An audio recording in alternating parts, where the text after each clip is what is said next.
ಜಗದ್ಗುರು ಬಸವಣ್ಣ. ಜಯ ಗುರು ಬಸವಣ್ಣ, ಜಯತು ಜಗದ್ಗುರು ಬಸವಣ್ಣ. ಜಯ ಗುರು ಬಸವಣ್ಣ, ಜಯತು ಜಗದ್ಗುರು ಬಸವಣ್ಣ. ಜಯ ಗುರು ಬಸವಣ್ಣ, ಜಯತು ಜಗದ್ಗುರು ಬಸವಣ್ಣ. ಜಂಗಮ ರೂಪನೆ ಬಸವಣ್ಣ, ಜಗತೋದ್ಧಾರಕ ಬಸವಣ್ಣ. ಜಂಗಮ ರೂಪನೆ ಬಸವಣ್ಣ, ಜಗತೋದ್ಧಾರಕ ಬಸವಣ್ಣ. ಜಯ ಗುರು ಬಸವಣ್ಣ, ಜಯತು ಜಗದ್ಗುರು ಬಸವಣ್ಣ.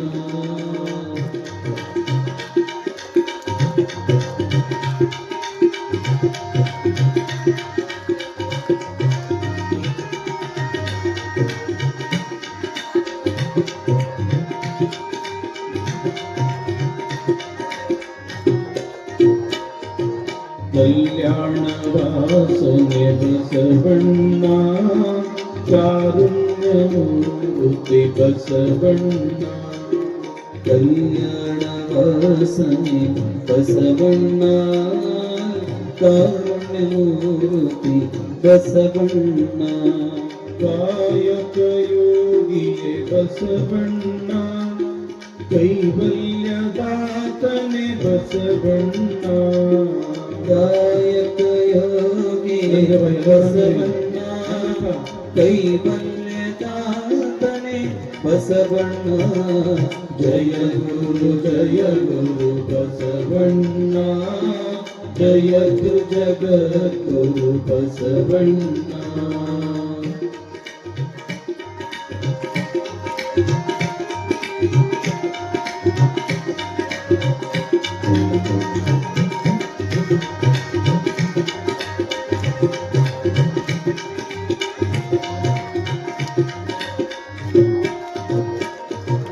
ನಿರ್ಗುಣ ರೂಪನೆ ಬಸವಣ್ಣ, ನಿಷ್ಕಲ ಲಿಂಗವೇ ಬಸವಣ್ಣ.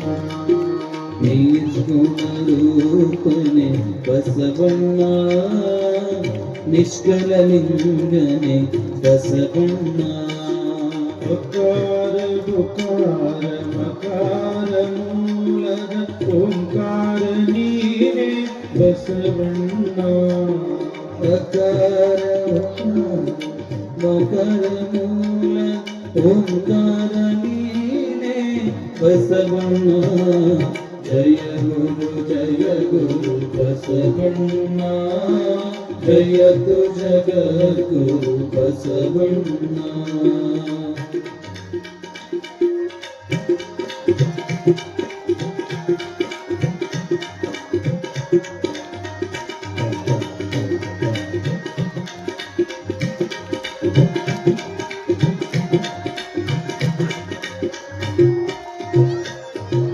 ಪರಮ ಪ್ರಭುವಿನಿ ಬಸವಣ್ಣ, ಪತಿತ ಪಾವನನೆ ಬಸವಣ್ಣ.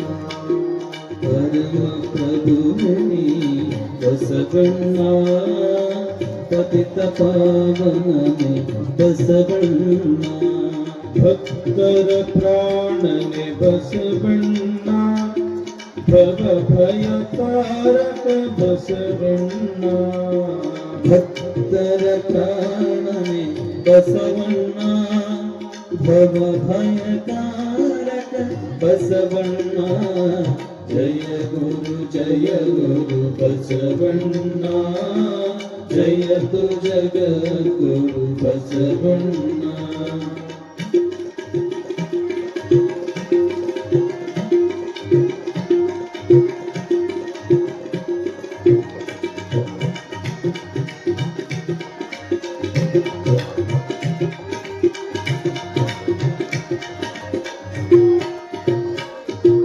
ಕಿಂಕರ ನೀನೆ ಬಸವಣ್ಣ, ಶಂಕರ ನೀನೆ ಬಸವಣ್ಣ.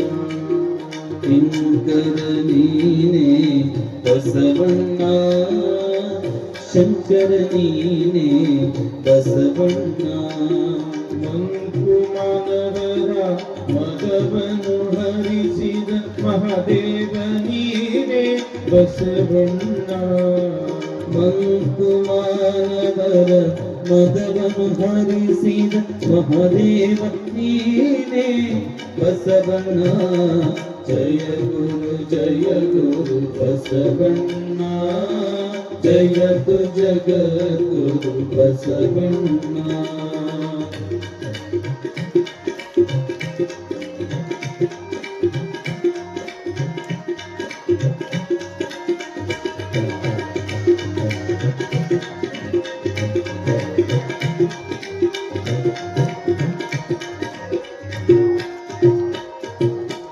ಅಣುವಿನೊಳಗೆ ನೀ ಅಣುವಣ್ಣ ಮಹದೊಳಗೆ ನೀ ಮಹವಣ್ಣ ಅಣುವಿನೊಳಗೆ ನೀ ಅಣುವಣ್ಣ ಮಹದೊಳಗೆ ನೀ ಮಹವಣ್ಣ ಶರಣರ ಹೃದಯ ನಿವಾಸನೆ ಬಣ್ಣ ಬೇಗನೆ ಬಾರೈ ಬಸವಣ್ಣ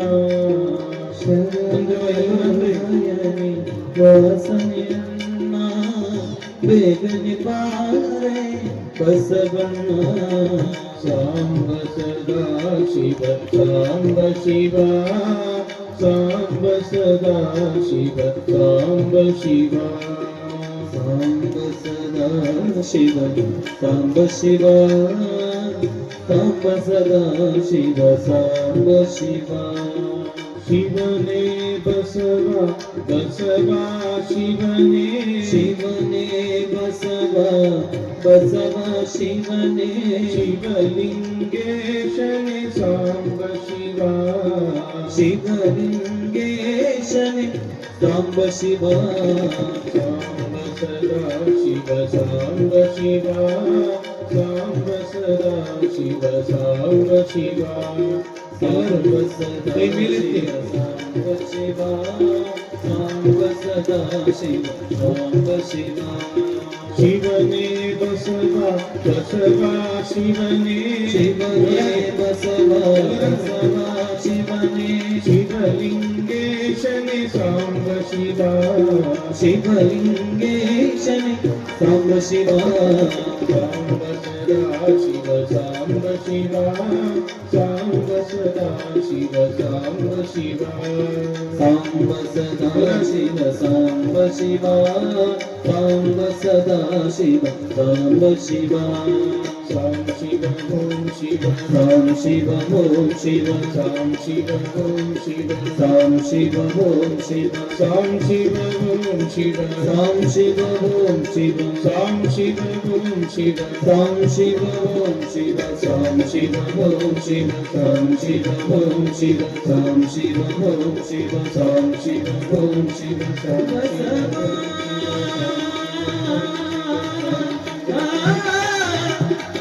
ಬಸವಣ್ಣ ಬಸವ ಬಸವ ಬಸವರಾಜ ಬಸವೇಶ ಬಸವರಾಜ ಬಸವರಸ ಬಸವೇಶ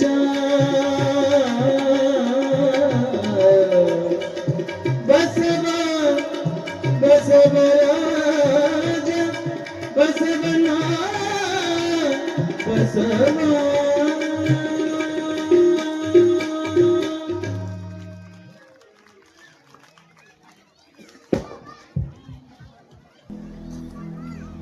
ಬಸವಣ್ಣ ಬಸವಣ್ಣನ ಮಸ್ತಕದ ಮೇಲೆ ಧರಿಸಿ ಶಿವ ಮೆಚ್ಚುವಂತೆ ಬಸವ ಪುರಾಣ ಬರೆದ ಭೀಮ ಕವಿಗಳವರನ್ನು ಸ್ಮರಿಸಿ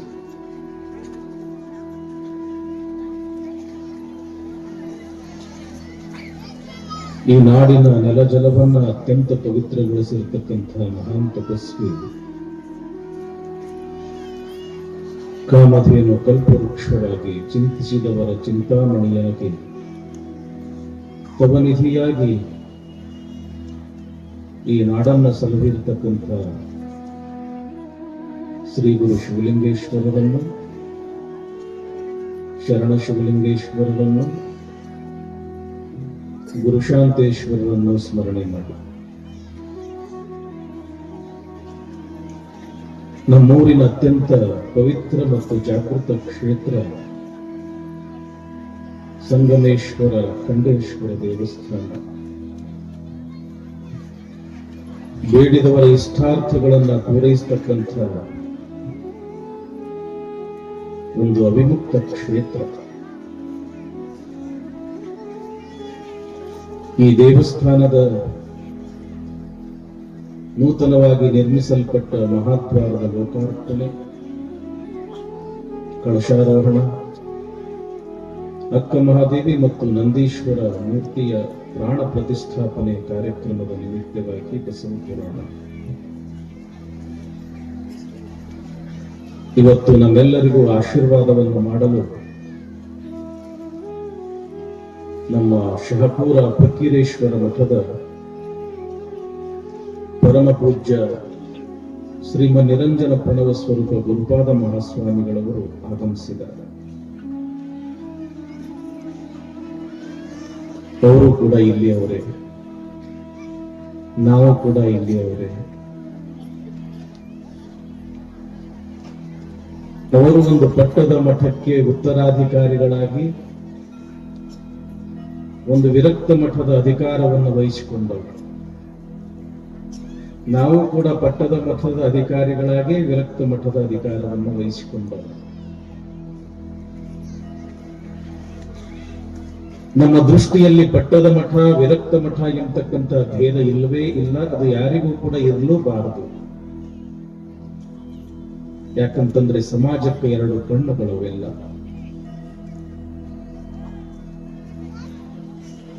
ಪರಮ ಪೂಜ್ಯ ಗುರುಪಾದ ಮಹಾಸ್ವಾಮಿಗಳು ನಮಗೆ ಹಿರಿಯರು. ಶಿವಯೋಗ ಮಂದಿರದ ನಂತರ ನಾವೇನು ಹುಬ್ಬಳ್ಳಿ 3000 ಮಠಕ್ಕೆ ಕಲಿಯಾಕ ಹೋದ್ವಿ, ಆವಾಗ ಅವರು ಸೆಕ್ರೆಟರಿ ಇದ್ರು. ಅಲ್ಲಿ ನಮ್ಮನ್ನ ತಮ್ಮ ಕೋಣೆಯಲ್ಲೇ ಇಟ್ಟುಕೊಂಡು ನಮ್ಮೂರವರದಾರ, ನಮ್ಮ ಮರದೇವರದಾರ ಅಂತ ತಿಳ್ಕೊಂಡು ಬಹಳ ಅಂತಃಕರಣ ಪೂರ್ವಕವಾಗಿ ನಮ್ಮನ್ನ ನೋಡಿದವರು, ನಮ್ಮನ್ನ ಬೆಳೆಸಿದವರು. ಅವರ ಆಶೀರ್ವಾದ ನಿಜವಾಗಲೂ ಕೂಡ ಬಹಳ ದೊಡ್ಡದು.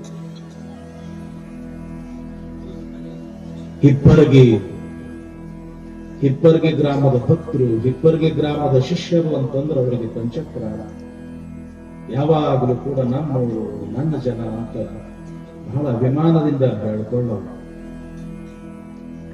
ಅಂತಹ ಪರಮ ಪೂಜ್ಯರ ಶ್ರೀಪಾದಗಳಿಗೆ ಅನಂತ ಪ್ರಣಾಮಗಳು.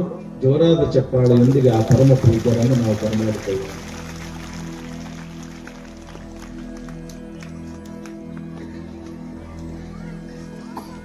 ಇನ್ನು ನಮ್ಮ ಅಪ್ಪವ್ರ ಬಗ್ಗೆ ಅಂತೂ ಹೆಚ್ಚಿಗೆ ಹೇಳೋ ಅವಶ್ಯಕತೆನೇ ಇಲ್ಲ. ಒಂದ ಮಾತು ಹೇಳಬಹುದು, ಕಲ್ಸಕ್ರಿ ಎಲ್ಲಿ ಮುಟ್ಟರು ರುಚಿನ.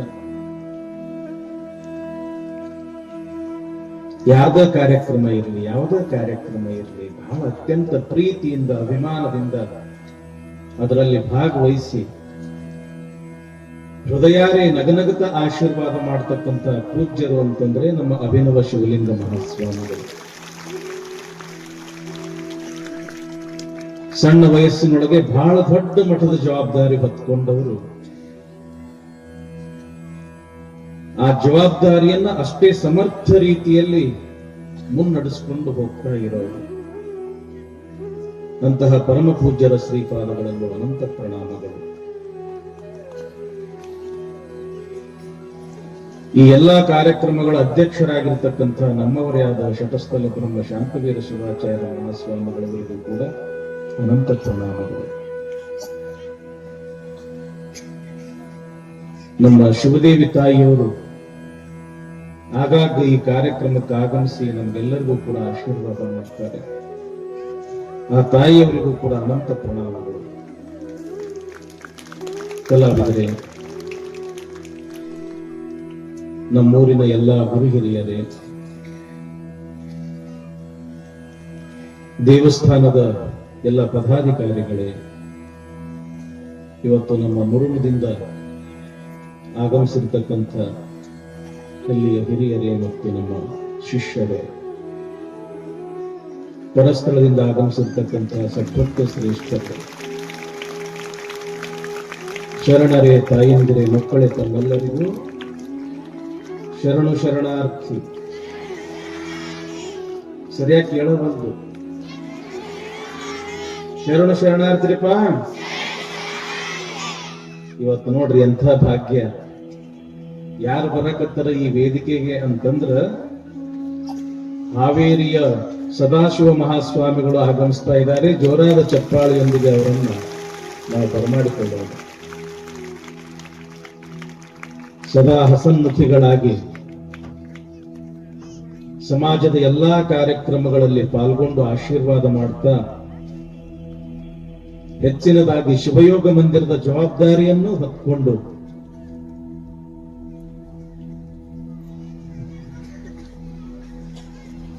ಅಲ್ಲಿಯ ಎಲ್ಲಾ ಒಟ್ಟು ಸಾಧಕರಿಗೆ ಮಾರ್ಗದರ್ಶನವನ್ನ ಮಾಡ್ತಾ ಶಿವಯೋಗ ಮಂದಿರದ ಆ ಪುಟ್ಟ ಪುಟ್ಟ ವಟುಗಳಿಗೆ ತಾಯಿಯಾಗಿ, ತಂದೆಯಾಗಿ, ಗುರುವಾಗಿ ಮಾರ್ಗದರ್ಶನವನ್ನು ಮಾಡ್ತಾ ಇರತಕ್ಕಂಥವರು ಹಾವೇರಿ ಹುಕ್ಕೇರಿ ಮಠದ ಶ್ರೀಮನ್ ನಿರಂಜನ ಪ್ರಣವ ಸ್ವರೂಪ ಸದಾಶಿವ ಮಹಾಸ್ವಾಮಿಗಳವರು. ಜೋರಾದ ಚಪ್ಪಾಳಿಯೊಂದಿಗೆ ಬರಮಾಡ್ತಾರೆ. ಆ ಪರಮ ಪೂಜ್ಯರ ಶ್ರೀಪಾದಗಳಲ್ಲೂ ಅನಂತ ಪ್ರಣಾಮಗಳನ್ನ ಸಮರ್ಪಿಸಿ, ಸದ್ಭಕ್ತ ಶ್ರೇಷ್ಠರೇ,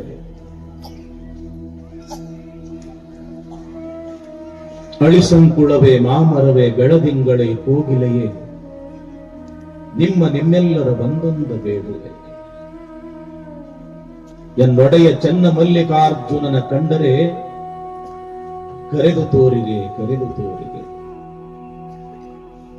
ಅಲ್ಲಿ ಹಿಂದೆ ಏನು ನಮ್ಮ ತಾಯಂದ್ರು ಬರಾಕತ್ತಾರಪ್ಪ, ಅವ್ರಿಗೆ ಇಲ್ಲಿ ಮುಂದೆ ಕರೆದುಕೊಂಡ್ರು ಶ್ರೀ ನಡೀತದೆ. ಈ ಕಡೆ ಸ್ವಲ್ಪ ಜಾಗ ಆಯ್ತು.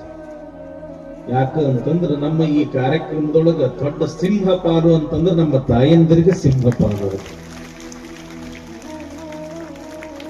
ಅವ್ರದ್ದು ಉತ್ಸಾಹ, ಅವರಲ್ಲಿ ಇರ್ತಕ್ಕಂಥ ಪ್ರೋತ್ಸಾಹ, ಹುಮ್ಮಸ್ಸು, ಹುರುಪು ಮತ್ತೆ ಯಾರಿಗೂ ಕೂಡ ಸಿಗುವುದಿಲ್ಲ. ಏನಾದ್ರೂ ಕೂಡ ಧರ್ಮ ಅನ್ನೋದು ಉಳಿದದ ಅಂತಂದ್ರ ಅದು ನಿಮ್ಮ ಪುಣ್ಯ. ನಿಮ್ಮ ಪುಣ್ಯದಿಂದ ಈ ಭೂಮಿ ಮೇಲೆ ಧರ್ಮ ಅನ್ನೋದು ಉಳಿದದ. ಇಂಥ ಕಾರ್ಯಕ್ರಮದೊಳಗೆ ಹೆಚ್ಚಿಗೆ ಭಾಗವಹಿಸೋರು ನೀವ, ಪ್ರೋತ್ಸಾಹ ಕೊಡೋರು ನೀವ. ಹೀಗಾಗಿ ಅಲ್ಲಿ ಒಂದಿಷ್ಟು ಕಾರ್ಯಕರ್ತರು ನಿಂತದ್ದು ಅಲ್ಲಿ ಹಿಂದೆ ಕುಂತರು ಅಂತಂದ್ರೆ ಸ್ವಲ್ಪ ಆ ಕಡೆ ತೆಕ್ಕದ, ಅವ್ರಿಗೆ ನಾವು ಕಾಣೋದಿಲ್ಲ, ನಮಗ ಅವ್ರು ಕಾಣೋದಿಲ್ಲ. ನಾವು ಹಿಂಗ ನೋಡ್ಬೇಕು, ಅವ್ರು ಹಿಂಗ ನೋಡ್ಬೇಕು. ನಮ್ದು ಗೋಣಬ್ಯಾನ, ಅವ್ರದ್ದು ಗೋಣಬ್ಯಾನ.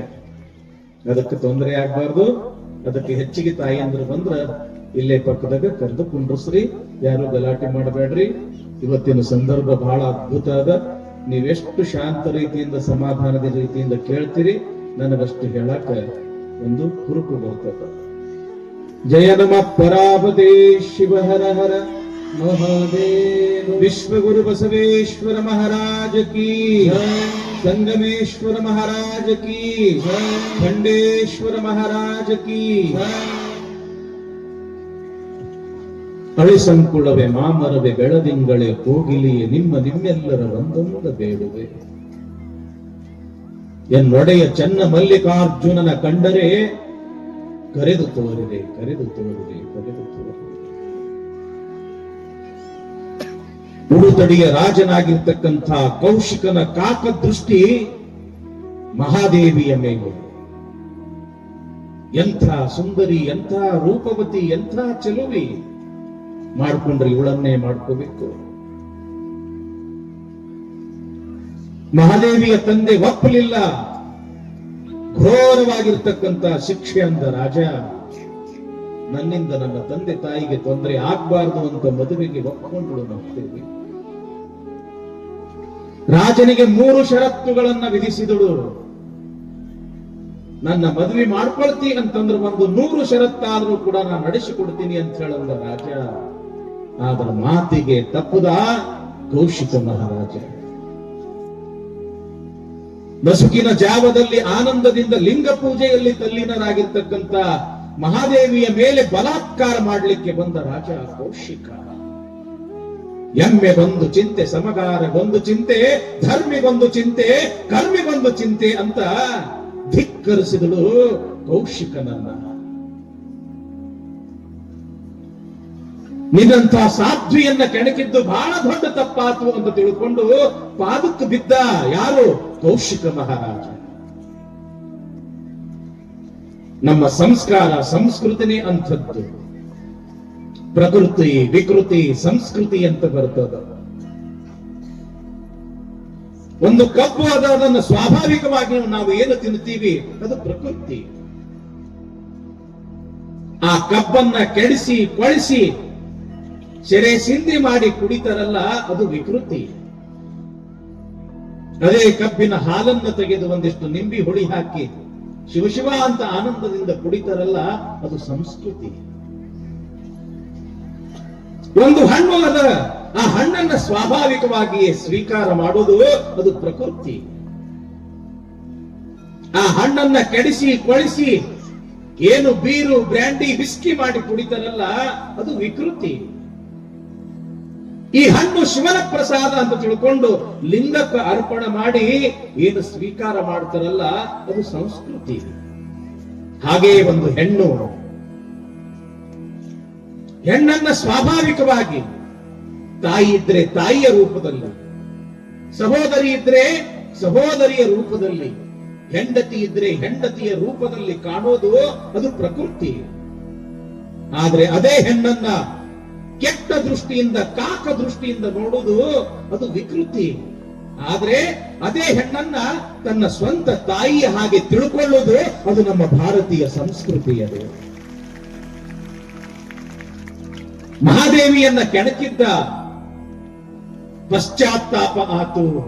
ತಾಯಿ ನಂದು ಬಹಳ ದೊಡ್ಡ ತಪ್ಪಾತು ಅಂತ ತಿಳ್ಕೊಂಡು ಪಾದಕ್ಕೆ ಶರಣಾದ. ಅರಮನೆಯನ್ನ ತ್ಯಾಗ ಮಾಡೇ ಬಿಟ್ಟಳು. ಅಪಾರವಾಗಿರ್ತಕ್ಕಂಥ ತನ್ನ ಕೇಶ ರಾಶಿಗಳಿಂದ ತನ್ನ ಮೈಯನ್ನ ಮುಚ್ಚಿಕೊಂಡು ತಂದೆ ತಾಯಿ ಗುರುಗಳು ಗೆಳತಿಯರು ಬಂಧು ಬಾಂಧವರೆಲ್ಲ ತಂಗಿ ಉಡು, ಈ ಬಟ್ಟೆಯನ್ನ ಉಡು, ಹೋಗಬೇಡ ತಡಿ ಅಂತ ಎಷ್ಟೇ ಹೇಳಿದ್ರು ಕೂಡ ಕೇಳಲಿಲ್ಲ. ಊರಿಕ್ಕೆ ಹೆಸರು ಬಂತು ಉಡು ತಡಿ. ನಾ ಯಾವಾಗ ಕಲ್ಯಾಣ ನೋಡೀನು, ಯಾವಾಗ ಬಸವಣ್ಣನ ಅನುಭವ ಮಂಟಪದಲ್ಲಿ ಪಾಲ್ಗೊಂಡೇನು, ಒಬ್ಬರಲ್ಲ ಇಬ್ಬರಲ್ಲ 770 ಅಮರಗಣಗಳ ದರ್ಶನವನ್ನ ಮಾಡಿನು ಅನ್ನೋ ಹವ್ಯಾಸದಿಂದ, ಉತ್ಸಾಹದಿಂದ, ಮಹತ್ವಾಕಾಂಕ್ಷೆಯಿಂದ ಕಲ್ಯಾಣದ ಕಡೆಗೆ ಹೊರಟೇ ಬಿಟ್ಟಳು. ಹಸಿವಾದೊಡೆ ಭಿಕ್ಷಾನ್ನಗಳುಂಟು, ತೃಷಯಾದೊಡೆ ಕೆರೆ ಹಳ್ಳ ಬಾವಿಗಳುಂಟು, ಶಯನಕ್ಕೆ ಪಾಳು ದೇಗುಲಗಳುಂಟು, ಆತ್ಮ ಸಂಗಾತಕ್ಕೆ ಚನ್ನಮಲ್ಲಿಕಾರ್ಜುನ ನೀ ಎನಗುಂಟು ಅಂತ ಚನ್ನಮಲ್ಲಿಕಾರ್ಜುನನ್ನೇ ನೆನಿತಾ ನೆನಿತಾ ನೆನಿತಾ ಕಲ್ಯಾಣದತ್ತ 16ರ ಹರೆಯದ ವಯಸ್ಸಿನ ಒಬ್ಬ ತರುಣಿ ಬರೇ ಬೆತ್ತಲೆಯಾಗಿ ತನ್ನ ಕೇಶಗಳನ್ನೇ ವಸ್ತ್ರದಂತೆ ಹೊತ್ತುಕೊಂಡು ಎಲ್ಲಿ ಉಡುತಡಿ, ಎಲ್ಲಿ ಕಲ್ಯಾಣ ಹೊರಟಿರಬೇಕಾದ್ರ ಪಾಪ ಆ ತಂಗಿಗೆ, ಆ ಒಂದು ಮಹಾದೇವಿಗೆ ಎಷ್ಟು ತೊಂದರೆಗಳು, ಎಷ್ಟು ಕಷ್ಟ ಕಾರ್ಪಣ್ಯಗಳು, ಎಷ್ಟು ದುಃಖ ದುಮ್ಮಾನಗಳು ಬಂದಿರಬೇಕು. ಸ್ವಲ್ಪ ವಿಚಾರ ಮಾಡ್ರಿ. ಆದ್ರೆ ಹೆದರ್ಲಿಲ್ಲ ಮಹಾದೇವಿ. जहाजों को डुबा दे उसे तूफान कहते हैं, तूफानों से भी टक्कर ले उसे इंसान कहते हैं. ಬೆಟ್ಟದಷ್ಟು ಕಷ್ಟಗಳು ಬಂದ್ರು ಸಹಿತ ಬೆನ್ನು ಕೊಡಲಿಲ್ಲ, ಎದೆ ಕೊಟ್ಟಳು ಆ ತಾಯಿ, ಎದುರಿಸಿದಳು ಅದನ್ನ. ಕಲ್ಯಾಣಕ್ಕೆ ಬರತಕ್ಕಂತಹ ಸಮಯದೊಳಗ ಘೋರವಾಗಿರ್ತಕ್ಕಂತಹ ಅರಣ್ಯ, ಕಾಡು, ಕ್ರೂರ ಮೃಗಗಳು ಯಾವುದಕ್ಕೂ ಹೆದರ್ಲಿಲ್ಲ, ಹೇಸಲಿಲ್ಲ. ಯಾವಾಗಲೂ ಕೂಡ ಚನ್ನಮಲ್ಲಿಕಾರ್ಜುನನ ಧ್ಯಾನ, ಬಸವಣ್ಣನ ಅನುಭವ ಮಂಟಪದ ಧ್ಯಾನ. ಯಾವಾಗ ಆ ಬೆಳದಿಂಗಳು, ಬೆಳಗಿನ ಜಾವದ ಆ ಒಂದು ಸೂಸು ಬಿಸಿಲು, ಈ ರೀತಿ ಪ್ರಕೃತಿ ಮಡಿಲಲ್ಲಿ ನಡೀತಾ ಇದ್ದಾಳೆ, ನಡೀತಾ ಇರ್ತಕ್ಕಂತಹ ಸಮಯದೊಳಗ ಅಳಿ ಸಂಕುಳವೆ ಮಾಮರವೆ ಬೆಳದಿಂಗಳೇ ಕೋಗಿಲೆಯೇ ನಿಮ್ಮೆಲ್ಲರ ಒಂದೊಂದ ಬೇಡುವೆ ಎನ್ನೊಡೆಯ ಚನ್ನ ಮಲ್ಲಿಕಾರ್ಜುನನ ಕಂಡರೆ ಕರೆದು ತೋರಿದೆ. ಯಾವಾಗ ಬೆಳಗಿನ ಜಾವ ಸೂರ್ಯನ ಕಿರಣಕ್ಕ ಹೂವು ಹಿಂಗ ಅರಳಿ ಬಿಡುತ್ತದ, ತನ್ನ ಒಡಲಲ್ಲಿ ಇರ್ತಕ್ಕಂಥ ಮಕರಂಧವನ್ನ ತೆರೆದು ನಿಲ್ಲುತ್ತದ, ದೂರದಿಂದ ಹಾರಿ ಬಂದಿರತಕ್ಕಂಥ ತುಂಬಿ ಅದರೊಳಗ ಕುಂಡಿರ್ತದ, ಒಳಗಡೆ ಇರ್ತಕ್ಕಂಥ ಮಕರಂಧವನ್ನ ಕುಡಿತಾ ಇರ್ತದ.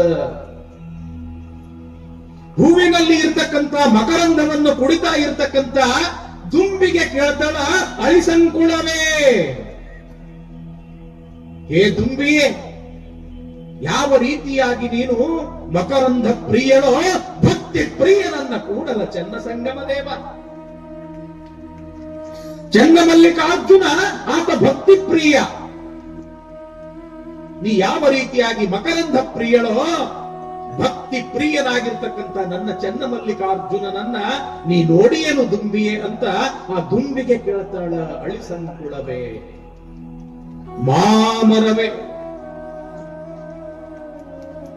ದೊಡ್ಡದಾಗಿ ಬೆಳೆದು ನಿಂತು ತನ್ನ ಇಡೀ ಮೈಯೆಲ್ಲ ಹಣ್ಣುಗಳನ್ನು ತುಂಬಿಕೊಂಡು ಘಮಘಮಿಸ್ತಾ ಇರ್ತಕ್ಕಂಥ ಆ ಮಾವಿನ ಗಿಡಕ್ಕೆ ಕೇಳ್ತಾಳೆ, ಮಾಮರವೇ,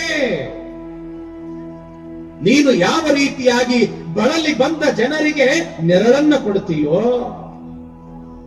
ಯಾವ ರೀತಿಯಾಗಿ ನೀನು ರುಚಿಯನ್ನ ತುಂಬಿಕೊಂಡಿರ್ತಕ್ಕಂಥ ಫಲವನ್ನ ಈ ಲೋಕದ ಜನರಿಗೆ ಕೊಡ್ತೀಯೋ, ಅದೇ ರೀತಿಗೆ 84 ಲಕ್ಷ ಜೀವರಾಶಿಗಳಿಗೆ ಆಶ್ರಯವನ್ನ ಕೊಟ್ಟಿರ್ತಕ್ಕಂಥವನು ಆ ನನ್ನ ದೇವ ಚನ್ನಮಲ್ಲಿಕಾರ್ಜುನ.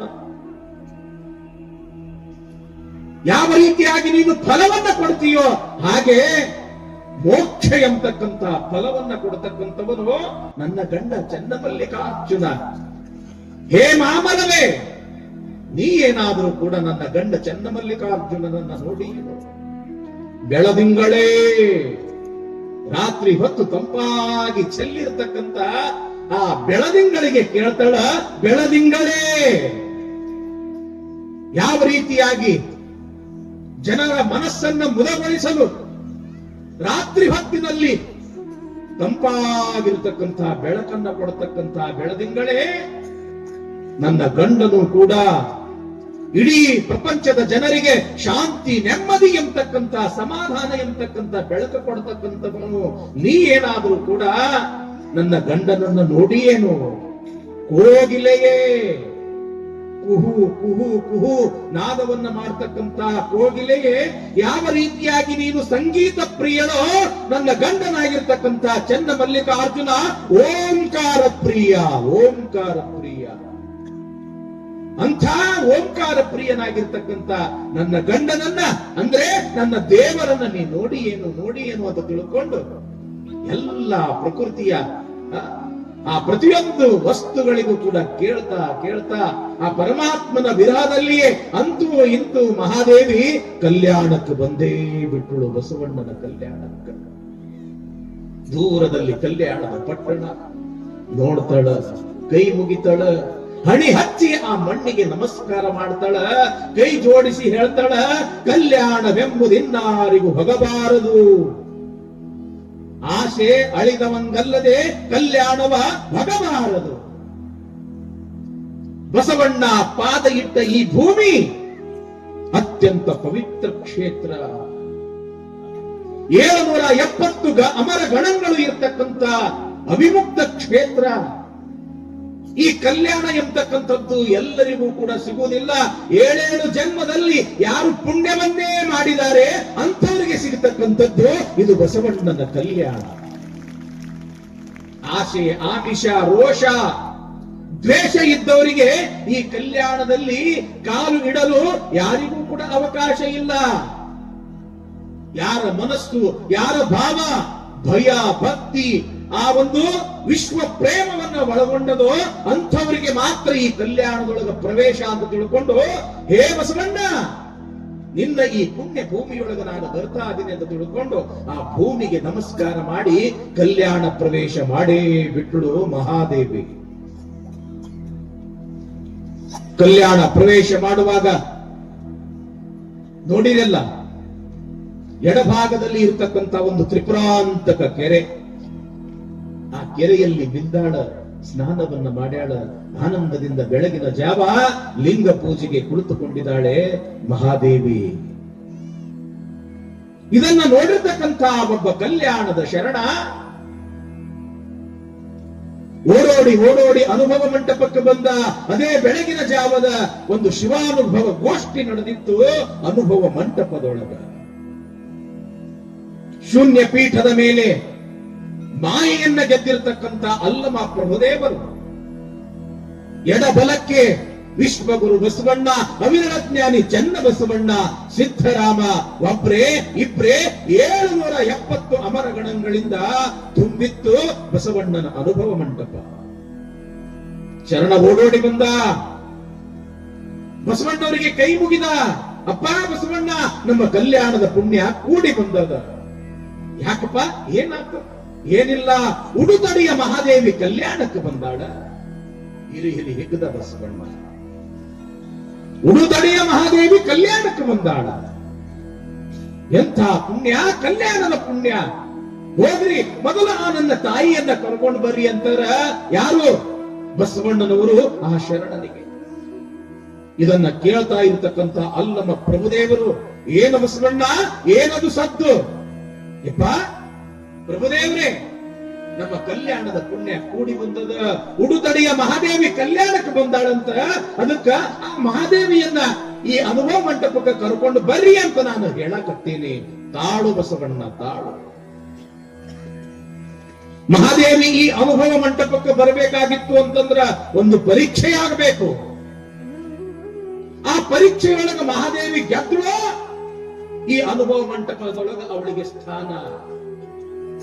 ಅವಳು ಸೋತಳು, ಈ ಶರಣರ ಸಂಕುಲದಲ್ಲಿ ಅವಳಿಗೆ ಸ್ಥಾನ ಇಲ್ಲ. ಬಸವಣ್ಣ ಒಂದು ಕ್ಷಣ ತಬ್ಬಿಬ್ಬ ಆಗಿಬಿಟ್ಟ. ಬಸವಣ್ಣ ಏನಿದು ಅಲ್ಲಮ ಪ್ರಭುದೇವರ ಬಾಯಿಯೊಳಗ ಇದ್ದ. ನನ್ನ ಮಗಳು ಮಹಾದೇವಿ ಎಲ್ಲಿ ಉಡುತಡಿ, ಎಲ್ಲಿ ಕಲ್ಯಾಣ, ಕಲ್ಲು ಮುಳ್ಳು ಅನೇಕ ಕಷ್ಟ ಕಾರ್ಪಣ್ಯಗಳನ್ನ ತುಳಿದು ಮೆಟ್ಟಿ ಈ ಕಲ್ಯಾಣಕ್ಕೆ ಬಂದಾಳ ಅಂತಂದ್ರ ಪ್ರೀತಿಯಿಂದ ಅವಳನ್ನ ಬರಮಾಡ್ಕೋಬೇಕು ಅಂತಂದ್ರ ಪ್ರಭುದೇವರನ್ನ ಕತ್ತಾರ. ಅವಳಿಗೆ ಒಂದು ಪರೀಕ್ಷೆ ಆಗ್ಬೇಕು. ಅಂದಾಗ ಮಾತ್ರ ಅವಳಿಗೆ ಇಲ್ಲಿ ಪ್ರವೇಶ ಗೆದ್ರ ಮಾತ್ರ. ಅಲ್ಲಮ ಪ್ರಭುದೇವರ ದೃಷ್ಟಿ ಬಹಳ ವಿಶಾಲ ದೃಷ್ಟಿ. ಇಲ್ಲಿ ಮಹಾದೇವಿಯನ್ನ ಪರೀಕ್ಷೆಗೆ ಒಳಪಡಬೇಕಾಗಿತ್ತು ಅಂತಂದ್ರ ಅದರ ಹಿನ್ನೆಲೆಯೊಳಗ ಒಂದು ಕಾರಣ. ಅದನ್ನ ವಿಚಾರ ಮಾಡಕತ್ತಾರ ಪ್ರಭುದೇವರು. ಕಾಲ ಕಾಲದಿಂದಲೂ ಕೂಡ ಸ್ತ್ರೀ ಯಾವಾಗಲೂ ಕೂಡ ಶೋಷಣೆಗೆ ಒಳಗಾಗಿ ಬಿಟ್ಟಿದ್ದಾಳ. ಇಂದಿಗೂ ಕೂಡ ಶೋಷಣೆ ತಪ್ಪಿಲ್ಲ ಹೆಣ್ಣಿಗೆ. ಪುರುಷ ಪ್ರಧಾನವಾಗಿರ್ತಕ್ಕಂಥ ಈ ಸಮಾಜ ಹೆಣ್ಣನ್ನ, ಮಕ್ಕಳನ್ನ ಹಡಿತಕ್ಕಂಥ ಒಂದು ಯಂತ್ರ ಅಂತ ತಿಳ್ಕೊಂಡಾರ. ಹೆಣ್ಣನ್ನ ತಮ್ಮ ಪಾದ ಸೇವೆಯನ್ನ ಮಾಡ್ತಕ್ಕಂಥ ದಾಸಿ ಅಂತ ತಿಳ್ಕೊಂಡಾರ. ಹೆಣ್ಣು ಹುಟ್ಟಿತು ಅಂತಂದ್ರ ಹುಟ್ಟಿತು ಅಂತ ತಿಳ್ಕೊಂಡು ಹೆಣ್ಣನ್ನ ಕೀಳ ದೃಷ್ಟಿಯಿಂದ ನೋಡ್ತಾರ. ಆದ್ರ ಹೆಣ್ಣು ಸಾಮಾನ್ಯರಲ್ಲ, ಹೆಣ್ಣು ಕೂಡ ಪರಮಾತ್ಮನಷ್ಟೇ ಸಮರ್ಥನು ಎಂಬತಕ್ಕಂಥದ್ದು, ಪುರುಷನಷ್ಟೇ ಸಮರ್ಥನು ಎಂಬತಕ್ಕಂಥದ್ದು ಈ ಪುರುಷ ಪ್ರಧಾನವಾಗಿರ್ತಕ್ಕಂಥ ಸಮಾಜಕ್ಕ ಮಹಾದೇವಿಯ ಮುಖಾಂತರ ತೋರಿಸಬೇಕು ಅನ್ನೋ ಇಚ್ಛೆ ಅದು ಶೂನ್ಯ ಪೀಠದ ಅಧಿಪತಿಗಳಾಗಿರ್ತಕ್ಕಂಥ ಅಲ್ಲಮ ಪ್ರಭುದೇವರಿಗೆ. ಅಲ್ಲೇ ಪಕ್ಕದಲ್ಲಿ ಇರ್ತಕ್ಕಂಥ ಕಿನ್ನರಿಯ ಬ್ರಹ್ಮಯ್ಯ ಹೆಸರು ಕೇಳಿರೇನ್ರಿ ಬಾ? ಕಿನ್ನರಿಯ ಬ್ರಹ್ಮಯ್ಯ ಸಾಮಾನ್ಯನಲ್ಲ. ಕಿನ್ನರಿಯನ್ನ ನುಡಿಸ್ತಾ ತ್ರಿಪುರಾಂತಕೇಶ್ವರನ ಒಲಿಸಿಕೊಂಡು ನಿತ್ಯವೂ ಕೂಡ ತ್ರಿಪುರಾಂತಕೇಶ್ವರನಿಂದ ಒಂದು ಬೊಗಸೆ ಹೊನ್ನನ್ನ ಪಡಿತಕ್ಕಂತ ಒಬ್ಬ ಮಹಾನ್ ಶರಣ ಅಂತಂದ್ರ ಕಿನ್ನರಿಯ ಬ್ರಹ್ಮಯ್ಯ. ಅತ್ಯಂತ ಸ್ಫುರದ್ರೂಪಿ, ಅತ್ಯಂತ ಚಿರ ಯೌವನದಲ್ಲಿ ಇರ್ತಕ್ಕಂಥ ಶರಣ ಬ್ರಹ್ಮಯ್ಯ. ಉಡುತಡಿ ಮಹಾದೇವಿ ಬಂದಾಳಂತ, ಹೋಗು. ಈ ಅನುಭವ ಮಂಟಪಕ್ಕ ಅವಳು ಬರಬೇಕಾಗಿತ್ತು ಅಂತಂದ್ರ ಇಲ್ಲಿ ಅವಳು ಬರ್ಲಿಕ್ಕೆ ಯೋಗ್ಯಳೋ ಅಥವಾ ಅಯೋಗ್ಯಳೋ ಅವಳನ್ನ ಪರೀಕ್ಷೆಯನ್ನ ಮಾಡಿ ನೀ ಕರ್ಕೊಂಡು ಬರಬೇಕು ಅಂತ ತಿಳ್ಕೊಂಡು ಅಲ್ಲಮ ಪ್ರಭುದೇವರು ಅಪ್ಪಣೆ ಮಾಡಿದ್ರು. ಆತ್ರಿ ಬುದ್ಧಿ ಅಂತ ತಿಳ್ಕೊಂಡು ಕಿನ್ನರಿ ಬ್ರಹ್ಮಯ್ಯನವರು ಮಹಾದೇವಿಯ ಹತ್ತಿರ ಬರ್ತಾರ, ನೋಡ್ತಾರ ಮಹಾದೇವಿಯನ್ನ. ಹಣಿ ಮ್ಯಾಲ ತ್ರಿಪುಂಡ ಧಾರಣ, ಕೊರಳಲ್ಲಿ ರುದ್ರಾಕ್ಷಿಯ ಸರ, ಅಂಗೈ ಒಳಗ ಲಿಂಗವನ್ನ ಹಿಡಿದಾಳ. ಅಪಾರವಾಗಿರ್ತಕ್ಕಂತ ತನ್ನ ಕೂದಲುಗಳಿಂದ ಮೈಯನ್ನ ಮುಚ್ಚಿಕೊಂಡಾಳ. ಲಿಂಗದೊಳಗ ಏಕದೃಷ್ಟಿಯನ್ನ ಇಟ್ಟು ಲಿಂಗ ಪೂಜೆಯೊಳಗ ತಲ್ಲೀನ ಆಗ್ಯಾಳ ಮಹಾದೇವಿ. ಪಕ್ಕದಲ್ಲಿ ಬಂದ, ಕುಳಿತುಕೊಂಡ. ಅಂಗದ ಮೇಲೆ ವ್ಯಾಮೋಹವಿಡಿದು ಅಂಗೈಯಲ್ಲಿ ಲಿಂಗವನ್ನ ಹಿಡಿದಿರ್ತಕ್ಕಂಥ ತರುಣಿ, ಇದೆಂಥ ಸನ್ಯಾಸ, ಇದೆಂಥ ವೈರಾಗ್ಯ, ಇದೆಂಥ ತ್ಯಾಗ. ಒಂದಿಷ್ಟು ಪ್ರಶ್ನೆಗಳನ್ನ ಕೇಳುತ್ತಾರೆ. ಮಹಾದೇವಿ ಅಷ್ಟೇ ಒಂದು ಪ್ರೀತಿಯ ದೃಷ್ಟಿಯಿಂದ ಆ ಕಿನ್ನರಿಯ ಬ್ರಹ್ಮಯ್ಯನನ್ನ ನೋಡ್ತಾರ. ನೋಡಿದ ಕೂಡಲೇ ಆ ತಾಯಿಯ ಮುಖ ಅರಳುತ್ತದ. ಜನ್ಮ ಜನ್ಮಾಂತರದಲ್ಲಿ ಕಿನ್ನರಿಯ ಬ್ರಹ್ಮಯ್ಯನೇ ಸಹೋದರ ನನಗೆ ಅಂತ ತಿಳ್ಕೊಂಡು ಅಣ್ಣ ಅಂತ ಕರೆದು ಬಿಡುತ್ತಾಳ ಮಹಾದೇವಿ.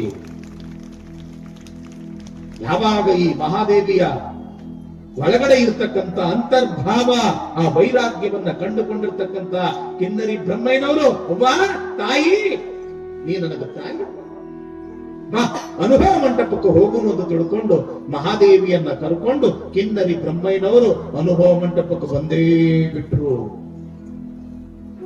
ಒಬ್ರಲ್ಲ, ಇಬ್ರಲ್ಲ, 1,96,000 ಮಂದಿ ನಿತ್ಯವೂ ಕೂಡ ಮಹಾಮನೆಯೊಳಗ ದಾಸೋಹ ಮಾಡ್ತಕ್ಕಂಥವರು. ಮಹಾದೇವಿ ಬಂದಳು ಅಂತ ತಿಳ್ಕೊಂಡು ನಾ ಮುಂದೆ ತಾ ಮುಂದೆ ಅಂತ ತಿಳ್ಕೊಂಡು ಸಾವಿರ ಜಂಗಮರ ಹಿಂಡು ಮಹಾದೇವಿಯನ್ನ ನೋಡಕ್ಕೆ ಬರಕತ್ತದ ಅನುಭವ ಮಂಟಪದ ಕಡೆಗೆ. ಅನುಭವ ಮಂಟಪದೊಳಗ 770 ಅಮರಗಣಗಳು ಮಹಾದೇವಿಯನ್ನ ನೋಡ್ಬೇಕು ಅಂತ ತಿಳ್ಕೊಂಡು ತುದಿಗಾಲಲ್ಲಿ ನಿಂತಾರ. ಮಹಾದೇವಿ ಒಳಗೆ ಬರುವುದೇ ತಡ, ಎಲ್ಲರಿಗೂ ಖುಷಿಯೋ, ಎಲ್ಲರಲ್ಲಿಯೂ ಕೂಡ ಉದ್ಘಾರ. ಮಹಾದೇವಿ ಬಂದಳು, ಹುಡುತಡಿ ಮಹಾದೇವಿ ಬಂದಳು, ತಾಯಿ ಬಂದಳು, ಮಹಾದೇವಿ ತಾಯಿ ಬಂದಳು. ಇನ್ನೇನು ಒಂದು 4 ಹೆಜ್ಜೆ ಮುಂದೆ ಬಂದು ಬಸವಣ್ಣನವರಿಗೆ, ಅಲ್ಲಮ ಪ್ರಭುದೇವರಿಗೆ, ಚನ್ನ ಬಸವಣ್ಣನವರಿಗೆ ನಮಸ್ಕಾರ ಮಾಡಬೇಕು ಅಂತ ಬರ್ತಾ ಇರತಕ್ಕಂತ ಆ ಮಹಾದೇವಿಯನ್ನ ಕಂಡು ಅಲ್ಲಮ ಪ್ರಭುದೇವರಂತರ, ಮಹಾದೇವಿ ತಾಳು, ಅಲ್ಲೇ ನಿಲ್ಲು. ಕೈ ಜೋಡಿಸಿಕೊಂಡು ಪಾಪ ಮಹಾದೇವಿ ಪ್ರಭುದೇವರನ್ನೇ ನೋಡ್ತಾ ನಿಂತು ಬಿಟ್ಟಳು. ಕಣ್ಣಿನೊಳಗ ಪ್ರಶ್ನ ಭಾವ ಇತ್ತು, ಯಾಕೆ ಪ್ರಭುದೇವರೇ? ಪ್ರಭುದೇವರು ಕೇಳ್ತಾರ, ಉದ ಮದದ ಯೌವನವನೊಳಗೊಂಡ ಸತಿ ನೀನು ಇತ್ತಲೇಕೆ ಬಂದೆಯಪ್ಪ? ಸತಿ ಎಂದರೆ ಮುನಿವರು ನಮ್ಮ ಶರಣರು, ನಿನ್ನ ಪತಿಯ ಕುರುಹು ಹೇಳ, ಅಲ್ಲದಿರೆ ತೊಲಗಾ ತಾಯೇ. ಮಹಾದೇವಿ, ಇದು ಅನುಭವ ಮಂಟಪ, ಸಾಮಾನ್ಯ ಮಂಟಪ ಅಲ್ಲ. ಈ ಅನುಭವ ಮಂಟಪಕ್ಕೆ ಎಂಥವ್ರು ಬರಬೇಕು, ಎಂಥವ್ರು ಬರಬಾರದು ಅನ್ನೋದು ಒಂದು ನಿಯಮ ಅದ. ನೀನು ಬಂದೀಯ ಈ ಅನುಭವ ಮಂಟಪಕ್ಕೆ, ಆದ್ರೆ ಎಂಥ ಸಂದರ್ಭದಲ್ಲಿ ಬಂದಿದೆ? ಉದ ಮದದ ಯೌವನ ಆಗ್ತಾನೆ, ಯೌವನ ಉದಯಿಸ್ತಾ ಇರ್ತಕ್ಕಂಥ ಸಮಯ. ಯಾವ ಸಮಯದೊಳಗೆ ಯೌವನ ಬರ್ತದ? ಇನ್ನೇನು 15-16 ಪ್ರಾಯ ತುಂಬುತ್ತದ ಅನ್ನೋದಕ್ಕ ಆ ಹುಡುಗರ ಇರ್ಲಿ, ಹುಡುಗಿಯರ ಇರ್ಲಿ, ಒಳಗಡೆ ಯೌವನ ಅನ್ನೋದು ಪ್ರವೇಶ ಮಾಡ್ತಿರ್ತದ. ಅದಕ್ಕ ಉದ ಮದದ ಯೌವನ. ಪೂರ್ವ ದಿಕ್ಕಿನಲ್ಲಿ ಬೆಳಗಿನ ಜಾವ ಸೂರ್ಯ ಉದಯ ಆಗ್ತಾ ಇರ್ತಕ್ಕಂತ ಸಮಯವನ್ನ ತಾವು ನೋಡಿರಬಹುದು. ಕೆಂಪಗೆ ಇರ್ತಕ್ಕಂತ ಸೂರ್ಯ ನಿಧಾನವಾಗಿ ಹಂಗ ಮ್ಯಾಲಕ್ಕೆ ಬರ್ತಿರ್ತಾನ, ಮೆಲ್ಲಗೆ ಬರ್ತಿರ್ತಾನ.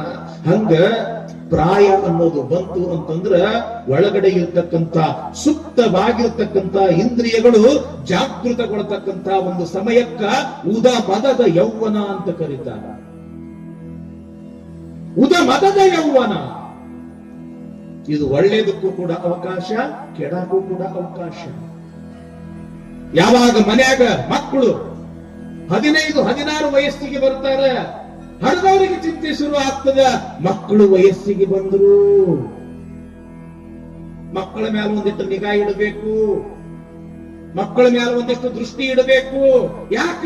ಮಕ್ಕಳು ಹಾದಿ ತಪ್ಪಬಾರದು, ಮಕ್ಕಳು ಕಾಲು ಜಾರಬಾರದು ಅನ್ನೋ ಕಾರಣಕ್ಕಾಗಿ ಮಕ್ಕಳು ವಯಸ್ಸಿಗೆ ಬಂದ್ರೆ ಚಿಂತೆ ಶುರು ಆಗ್ತದ. ಹಡದವರಿಗೆ ಶುರು ಆಗ್ತದೆ. ನಿಂದ್ರಪ್ಪ, ಯಾಕ ಅಂತಂದ್ರ ಅದು ಉದಮದದ ಯೌವನ. ಕೆಡಾಕ ಬಹಳ ಹೊತ್ತು ಬೇಕಾಗಿರುವುದಿಲ್ಲ, ಸುಧಾರಣೆ ಆಗಕ್ಕ ಬಹಳ ಹೊತ್ತು ಬೇಕಾಗ್ತದ. ಅದಕ್ಕ ಕಾಲ ಜಾರಬಾರದು ಅನ್ನೋ ಕಾರಣಕ್ಕಾಗಿ ಮನಸ್ಸಿನ ಸೀಮಿತೆಯನ್ನ ಅದು ತಪ್ಪಿಸಿಕೊಳ್ಬಾರದು ಅನ್ನೋ ಕಾರಣಕ್ಕಾಗಿ ಉದಮದದ ಯೌವನ. ಹಾಯ್ ಬೆಂಗಳೂರು ಅಂತ ಪತ್ರಿಕೆ ಹೆಸರು ಕೇಳಿರಲ್ಲ, ರವಿ ಬೆಳಗೆರೆ ಅವರು ನಡೆಸ್ತಕ್ಕಂಥ ಒಂದು ಹಾಯ್ ಬೆಂಗಳೂರು. ಬಹಳ ವರ್ಷದ ಹಿಂದಿನ ಮಾತು ಹೇಳಾಕತ್ತೇನೆ ನಿಮಗೆ. ಆ ಹಾಯ್ ಬೆಂಗಳೂರು ಪತ್ರಿಕೆಯಲ್ಲಿ ರವಿ ಬೆಳಗೆರೆ ಅವರು ಬರೆದಿರತಕ್ಕಂಥ ಒಂದು ಲೇಖನ, ದಾವಣಗೆರೆ ಹತ್ರ ಒಂದು ಹಳ್ಳಿ, ಆ ಹಳ್ಳಿಯ ಒಂದು ಹುಡುಗರು ಹುಡುಗಿಯರು ದಾವಣಗೆರೆ ಕಾಲೇಜ್ ಶಾಲೆಗಂತ ಬರುತ್ತಿದ್ರು. ಹೈಸ್ಕೂಲ್ ಓದತಕ್ಕಂತ ಅಂದ್ರೆ 10th ಓದತಕ್ಕಂತ ಹುಡುಗ ಹುಡುಗಿಯರು, PUC ಓದತಕ್ಕಂತ ಹುಡುಗ ಹುಡುಗಿಯರು ಸಾಲಿ ಕಲಿಯಕ್ಕಂತ ದಾವಣಗೆರೆಗೆ ಬರ್ತಿದ್ರು. ಆ ಟೈಮ್ದೊಳಗೆ ಒಂದು ಸಿನಿಮಾ ಬಂತಿತ್ತು. ಲಕ್ಷ್ಯ ಐತೇನ್ರವ ಎಲ್ಲರಿಗೂ? ಇಂಥ ಇರ್ತೈತಿಯಪ್ಪ. ಯಾವ ಸಿನಿಮಾ ಬಂತ ಹೇಳ್ರಿ? ಎಲ್ಲರದ್ದು ತಲೆ ಕೆಡಿಸಿತ್ತು ಒಂದಿಟ್ಟದ. ಯಾವ ಸಿನಿಮಾ ಹೇಳ್ರಿ? ಚಲುವಿನ, ನಮ್ಮ ಮುಂದೆ ಹೇಳಬೇಕಾದ್ರೆ ಚಲುವಿನ ಚಿತ್ರ. ಆ ಸಿನಿಮಾ ನೋಡಿದ್ರು ಹೈಸ್ಕೂಲ್ ಹೋಗುವ ಹುಡುಗ ಹುಡುಗಿಯರು, ಕಾಲೇಜಿಗೆ ಹೋಗುವ ಹುಡುಗ ಹುಡುಗಿಯರು ಎಷ್ಟು ತಲೆ ಕೆಡಿಸ್ಕೊಂಡಿದ್ರು ಅಂತಂದ್ರ, ರವಿ ಬೆಳಗೆರೆ ಅವರು ಬರೀತಾರ, ಆ ಸಿನಿಮಾ ನೋಡಿ ದಾವಣಗೆರೆ ಹತ್ತಿರ ಹಳ್ಳಿಯ ಅನೇಕ ಹುಡುಗ ಹುಡುಗಿಯರು ಚಲುವಿನ ಚಿತ್ತಾರ ಹೋಗುನು ಎತ್ತಾರ ಅಂತ ತಿಳ್ಕೊಂಡು ಜೋಡಿ ಜೋಡಿಯಾಗಿ ಓಡಿ ಹೋಗ್ಬಿಟ್ಟಿತ್ತು ಅಂತ. ಯಾಕ? ಸಮಯ. ಎಂಥ ಸಮಯ ಅಂತಂದ್ರ ಉದಮದದ ಯೌವನದ ಸಮಯ. ಆ ಟೈಮ್ದೊಳಗೆ ಏನು ಹೊಡೆಯುವುದಿಲ್ಲ. ಅವ್ರು ಮಾಡಿದ್ದ ಖರೆ, ಅವ್ರು ನೋಡಿದ್ದ ಖರೆ, ಅವ್ರು ವಿಚಾರ ಮಾಡಿದ್ದ ನಿಜ. ಅದ್ರ ಮುಂದೆ ಯಾವ ಅವ್ವನ ಮಾತು, ಅಪ್ಪನ ಮಾತು, ಗುರುಗಳ ಮಾತು ಏನೂ ನಾಟುವುದೇ ಇಲ್ಲ. ಯಾಕ? ಅದೊಂದು ಟೈಮ ಹಂಗಿರ್ತದ. ಆ ಒಂದು ಟೈಮ್ ನಮ್ಮ ಹುಡುಗರು ದಾಟದ್ರು ಅಂತಂದ್ರ ಅವ್ರು ಪ್ರಪಂಚದೊಳಗೆ ಗೆದ್ದು ಬಿಡ್ತಾರ ತಂಗಿ. ಇಲ್ಲಿ ಅಲ್ಲಮ ಪ್ರಭುದೇವರು ಕೇಳ್ತಾರ, ಉದಮದದ ಯೌವನವನ್ನೊಳಗೊಂಡ ಸತಿ ನೀನು ಇತ್ತಲೇಕೆ ಬಂದೆಯವ್ವ. ಈ ಉದಮದದ ಒಂದು ಸಮಯ ಏನೈತೆಲ್ಲ, ಈ ಅವಧಿ ಏನೈತೆಲ್ಲ, ಯಾವಾಗಲೂ ಕೂಡ ತನ್ನದೇ ಆಗಿರ್ತಕ್ಕಂಥ ಒಂದು ಯೋಚನಾ ಲಹರಿಯೊಳಗೆ ಇರ್ತಕ್ಕಂಥ ಸಮಯ ಇದು. ಸಾಮಾನ್ಯವಾಗಿ ಈ ವಯಸ್ಸಿನೊಳಗ ಗುರು, ಲಿಂಗ, ಜಂಗಮ, ಪಾಠ, ಪ್ರವಚನ, ವೇದ, ಮಂತ್ರ, ತಂತ್ರ, ಗುರುಗಳು, ದರ್ಶನ, ಪಾದೋದಕ, ಪ್ರಸಾದ ಇವು ಬರುವುದಿಲ್ಲ. ಏನೇ ಇದ್ರು ನಾಟಕ ನೋಡೋನು, ಸಿನಿಮಾಕ್ಕೆ ಹೋಗೋನು, ಒಂದಿಟ್ಟು ಅಡ್ಡಾಡ್ಕೊಂಡು ಬರೋನು, ಅದನ್ನು ತಿನ್ನೋನು, ಇದನ್ನು ತಿನ್ನೋನು, ಅಲ್ಲಿ ಹೋಗೋನು, ಇಲ್ಲಿ ಹೋಗೋನು. ಇಂಥ ಒಂದು ಸಮಯ ಇರ್ತಕ್ಕಂಥ ಈ ಅವಧಿಯೊಳಗ ನೀ ಇತ್ತಲೇಕೆ ಬಂದೆಯವ್ವ, ನೀ ಅನುಭವ ಮಂಟಪದ ಕಡೆಗೆ ಬಂದಿಯಲ್ಲವ. ಉದಮದದ ಯೌವನವಳ ನಡಗೊಂಡ ಸತಿ ನೀನು ಇತ್ತಲೇಕೆ ಬಂದೆಯವ್ವ. ಸತಿ ಎಂದರೆ ಮುನಿವರು ನಮ್ಮ ಶರಣರು, ನಿನ್ನ ಪತಿಯ ಕುರುಹು ಹೇಳ ಅಲ್ಲದಿರೇ ತೊಲಗಾತಾಯೇ. ಬರುದು ಬಂದಿದಿ, ಆದ್ರೆ ನಾವೊಂದು ಸುದ್ದಿ ಕೇಳಿವಿ. ಏನಂತಂದ್ರ ನಿನ್ನ ಮದುವೆ ಆಗ್ಯದ ಅಂತ ನಾವು ಸುದ್ದಿ ಕೇಳಿವಿ. ಮದುವೆ ಆಗ್ಯದ ಅಂದ ಬಳಿಕ ಗಂಡನ ಜೊತೆಗೆ ಬರುವುದು ಹೆಂಡತಿಯ ಧರ್ಮ. ಮತ್ತು ನೀನು ಒಬ್ಬಳೇ ಬಂದಿಯಲ್ಲವ. ಯಾಕ? ಸತಿಪತಿಗಳೊಂದಾದ ಭಕ್ತಿ ಹಿತವಾಗಿಪ್ಪುದು ಶಿವಂಗೆ. ಯಾವಾಗ ಮದ್ವಿ ಆದ್ರಿ ಅಂತಂದ್ರ ಅವಾಗ ಧರ್ಮ ಏನು ಹೇಳ್ತದ ಅಂತಂದ್ರೆ, ಯಾವುದೇ ಧರ್ಮದ ಕಾರ್ಯಗಳು, ಸಮಾಜದ ಕಾರ್ಯಗಳು ಮಾಡಬೇಕಾಗಿತ್ತು ಅಂತಂದ್ರೆ ಯಾವಾಗಲೂ ಕೂಡ ಗಂಡ ಹೆಂಡತಿ ಕೂಡಿ ಮಾಡಿದ್ದು ಅದು ಪರಮಾತ್ಮನಿಗೆ ಮುಟ್ಟುತ್ತದ ಅಂತ. ಆದ್ರೆ ನೀನು ಒಬ್ಬಳೇ ಬಂದಿಲ್ಲ ಅನುಭವ ಮಂಟಪಕ್ಕ. ಸತಿ ಎಂದರೆ ಮುನಿವರು ನಮ್ಮ ಶರಣರು, ನಿನ್ನ ಪತಿಯ ಕುರು ಹೇಳ ಇಲ್ಲದಿರೆ ತೊಲಗಾತಾಯೇ. ಸತಿ ಎಂದರೆ ಮುನಿವರು ನಮ್ಮ ಶರಣರು. ಯಾಕೆ? ಒಬ್ಬಳೇ ಬಂದಿದ್ದಕ್ಕ. ಮಾಡ್ಕೊಂಡಿದಿ ಅಂದ ಬಳಿಕ ನಿನ್ನ ಗಂಡನ ಜೊತೆಗೆ ನೀನು ಬರಬೇಕಾಗಿತ್ತು. ನೀ ಒಬ್ಬಳ ಬಂದಿದಿ. ಯಾಕ? ಮತ್ತ ನಿನ್ನ ಗಂಡ ಯಾರನ್ನೋದು ಮೊದಲು ಹೇಳು ಅಂತ ತಿಳ್ಕೊಂಡು ಅಲ್ಲಮ ಪ್ರಭುದೇವರು ಕೇಳುತ್ತಾರ. ಯಾಕೆ ಇಂಥ ಕಠೋರವಾಗಿರ್ತಕ್ಕಂಥ ಪ್ರಶ್ನೆ ಕೇಳ್ತಾರ ಅಲ್ಲಮ ಪ್ರಭುದೇವರು ಅಂತಂದ್ರ, ಕಲ್ಯಾಣದೊಳಗ ಗುಜು ಗುಜು ಗುಜು ಅಂತ ಮಾತಾಡ್ತಿರ್ತಾರ. ಇಲ್ಲ, ಉಡುತಡಿ ಒಳಗ ಮಹಾದೇವಿ ರೂಪಕ್ಕೆ ಮರಳಾಗಿರ್ತಕ್ಕಂಥ ರಾಜ ಅರಮನೆಗೆ ಕರ್ಕೊಂಡು ಹೋಗಿದ್ದ. ಒಂದಿಟ್ಟು ಜನ ಇಲ್ಲ ಮದ್ವಿ ಮಾಡ್ಕೊಂಡಿದ್ದ ಅಂತ ಒಂದಿಟ್ಟು ಜನ ಮಾತಾಡ್ತಿದ್ರು. ಒಂದಿಟ್ಟು ಜನ ಮದ್ವಿ ಆಗಿದ್ದಿಲ್ಲ ಅಂತ ತಿಳ್ಕೊಂಡು ಒಂದಿಟ್ಟು ಜನ ಮಾತಾಡ್ತಿದ್ರು. ಹಾಗಾದ್ರ ಆ ರಾಜನ ಜೊತೆಗೆ ಮಹಾದೇವಿಯ ಮದುವೆ ಆಗಿತ್ತೋ ಇಲ್ವೋ ಅನ್ನೋದು ಒಂದು ಸ್ಪಷ್ಟನೆ ಅನುಭವ ಮಂಟಪದ ಮುಖಾಂತರ ಎಲ್ಲಾ ಲೋಕದ ಜನರಿಗೆ ಆ ಶರಣೀಯರಿಗೆ ಪ್ರಭುದೇವರು ತಿಳಿಸಬೇಕಾಗಿತ್ತು. ಅದಕ್ಕೆ ಈ ಪ್ರಶ್ನೆ ಕೇಳ್ತಾರೆ ಅವರು. ಸತಿ ಎಂದರೆ ಮುನಿವರು ನಮ್ಮ ಶರಣರು, ನಿನ್ನ ಪತಿಯ ಕುರುಹು ಹೇಳ, ಇಲ್ಲದಿರೆ ತೊಲಗಾ ತಾಯಿ. ಹೆದರ್ಲಿಲ್ಲ ಮಹಾದೇವಿ. ಪ್ರಭುದೇವರು ಇಂಥ ಕಷ್ಟ ಪ್ರಶ್ನೆ ಕೇಳಿದ್ರು ಕೂಡ ಹೆದರ್ಲಿಲ್ಲ ಮಹಾದೇವಿ. ಅಂತಾಳ ಮಹಾದೇವಿ ಕೈ ಜೋಡಿಸಿ ಅಷ್ಟೇ ಪ್ರೀತಿಯಿಂದ, ಅಯ್ಯ ಪ್ರಭುದೇವರೇ, ಆಡುವುದು ಪಾಡುವುದು ಹೇಳುವುದು ಕೇಳುವುದು ಸರಸ ಸಮ್ಮೇಳನವಾಗಿಪ್ಪುದಯ್ಯ. ನೀ ಪಟ್ಟ ಆಯುಷ್ಯ ಉಳ್ಳ ನಕ್ಕರ ಲಿಂಗ ಸಂಗಿಗಳ ಸಂಘದಲ್ಲಿ ದಿನಗಳಿವೆನಯ್ಯ ಪ್ರಭುವೇ. ಅಯ್ಯ ಪ್ರಭುದೇವರೇ, ಇಂಥ ಯೌವನ ಅವಸ್ಥೆಯೊಳಗ ಗಂಡ ಸಂಸಾರ ಎಂಬತಕ್ಕಂತ ಒಂದು ಮೋಹದಲ್ಲಿ ಇರೋದನ್ನ ಬಿಟ್ಟು ಈ ಶರಣನ ಅನುಭವ ಮಂಟಪಕ್ಕೆ ಯಾಕೆ ಬಂದಿನಿ ಅಂತ ಕೇಳಕತ್ತೀಯಲ್ಲ. ಯಾಕೆ ಬಂದಿನಿ ಅಂತಂದ್ರ ಆಡುವುದು ಹೇಳುವುದು ಕೇಳುವುದು ಎಲ್ಲವೂ ಕೂಡ ನನ್ನ ಜೀವನದೊಳಗ ಅದು ಸರಸ ಸಮ್ಮೇಳನ ಆಗಿಬಿಟ್ಟದ. ನನ್ನ ಜೀವನದೊಳಗೆ ನಡಿಬಾರ್ದಂತ ಒಂದು ಘಟನೆ ನಡೆದದ. ಹೀಗಾಗಿ ಯಾಕರಲ್ಲಿಯೂ ಕೂಡ ನನಗೆ ಆಸಕ್ತಿ ಇಲ್ಲ. ಅದಕ್ಕ ಆಡುವುದು ಪಾಡುವುದು ಹೇಳುವುದು ಕೇಳುವುದು ಅದು ಸರಸ ಸಮ್ಮೇಳನವಾಗಿಪ್ಪುದಯ್ಯ. ಅದ್ರ ಬಗ್ಗೆ ನನಗೆ ಆಸಕ್ತಿ ಉಳಿದಿಲ್ಲ. ಯಾಕೆ ಇಲ್ಲಿಗೆ ಬಂದಿನಿ ಅಂತಂದ್ರ ಲಿಂಗ ಸಂಗಿಗಳ ಸಂಘದಲ್ಲಿ ದಿನಗಳಿವೆನಯ್ಯ ಪ್ರಭುವೇ. ಯಾಕೆ ಇಲ್ಲಿ ಬಂದಿನಿ ಅಂತಂದ್ರ ಇಲ್ಲಿ ಏನು ಅದಿರೆಲ್ಲ ಅನುಭವ ಮಂಟಪದೊಳಗ ನೀವು ಅಂತಿಂತವರಲ್ಲ. ಲಿಂಗದ ಸಂಘದಲ್ಲಿ ದಿನ ಕಳಿತಕ್ಕಂಥವರು ಯಾವಾಗಲೂ ಕೂಡ ಶಿವ, ಶಿವಾನುಭವ, ಕಾಯಕ, ದಾಸೋಹ, ಸಮಾನತೆ ಎಂಬತಕ್ಕಂಥ ಮಾನವೀಯ ಮೌಲ್ಯಗಳನ್ನ ಚಿಂತನೆಯನ್ನ ಮಾಡತಕ್ಕಂಥ ಶರಣರು ಏನದಿರಲ್ಲ. ನಿಮ್ಮಂತ ಶರಣರ ಜೊತೆಗೆ 4 ದಿವಸ ಇದ್ದು ಹೋಗ್ಬೇಕಂತ ಬಂದೀನಿ ಪ್ರಭುದೇವರೇ, ಮತ್ತೆ ಯಾವ ಉದ್ದೇಶಕ್ಕೂ ಕೂಡ ಅಲ್ಲ. ಸಮಾಧಾನ ಆಗ್ಲಿಲ್ಲ ಪ್ರಭುದೇವರಿಗೆ. ಸರಿ, ಅದೇನೋ ಸರಿ, ನಿನ್ನ ಪತಿಯ ಕುರುಹು ಹೇಳು, ಅಲ್ಲದಿರೆ ತೊಲಗಾ ತಾಯೇ. ನಿನ್ನ ಗಂಡ ಯಾರನ್ನೋದು ಮೊದಲು ಹೇಳು.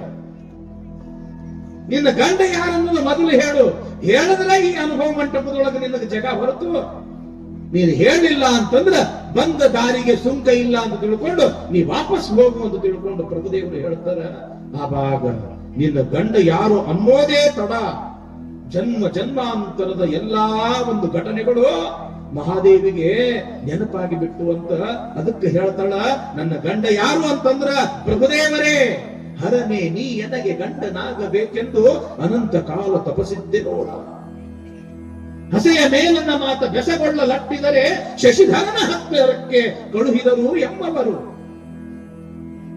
ಭಸ್ಮವನೇ ಹೂಸಿ ಕಂಕಣವನೇ ಕಟ್ಟಿ ಚಂದ್ರಮಲ್ಲಿಕಾರ್ಜುನನೇ ತನಗೆ ತಾನಾಗಬೇಕೆಂದು ಅಂತ ಹೇಳ್ತಾಳ. ಅಂದ್ರ ನನ್ನ ಗಂಡ ಯಾರು ಅಂತಂದ್ರ ಹರನೇ, ಪರಮಾತ್ಮನೇ ನನ್ನ ಗಂಡ.